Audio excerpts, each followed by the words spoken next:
Облыс әкімі Жансейіт Түймебаевтың бастамасымен қолға алынған шарада оннан аса кәсіпкер өз жұмыстарын паш етті. Көрменің ерекшелігі өзге ұлт өкілдерінің өз брендтерін кәсіп көзіне айналдыруы. Мәселен, кәрістер, татарлар мен қырғыздар ұлттық тағамдарын ортаға қойса, ұйғырлар ұлттық нақыштағы киімдерін шығаруда. Мен қазіргі бұл проектті істеуден мақсатым елбасымыз Нұрсұлтан Әбішұлы Назарбаевтың туған жер бағдарламасы бойынша жасалған проект. Бұл проектті жасаудан мақсат біз оқушылар өзіміздің туған жеріміздің тарихын білу. Егер біздің туған жеріміздің тарихын өзіміз білмесек, біздің тарихымызды кім, біздің жерімізді кім қорғайды, біз өзіміздің патриоттық сезімімізді тағы да асыра білуіміз үшін мен сол проектті жолға қойдым.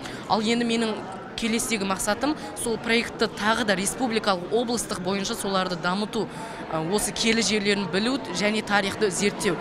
Аталмыш ұлттық брендтерден бөлек ағайындар техника, құрылыс заттарын өндіріп, арнайы орталықтарды ашуда. Солардың бірі JS білім орталығы. Сайрамда орналасқан мектепті Америкада білімін шыңдаған Диларам Мирсалиева ашқан. Онда оқушылар 4 жылдан бері физика, химия, биология пәндерін ағылшын тілінде тереңдетіп оқуда.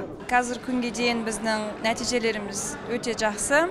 Көптеген оқушыларны, студенттерімізні дүние жүзіндегі университеттерге түсіріп жатырмыз. Назарбаев университетіне осы кезге дейін 12 оқушыны түсіргенбіз. IELTS тапсырып жатыр көптеген оқушыларымыз. Америка құрама штаттарында оқып келіп жатыр. Күнне біз, мысалы, бір айдың ішінде 200-ден көп оқушыларға қызмет көрсетеміз.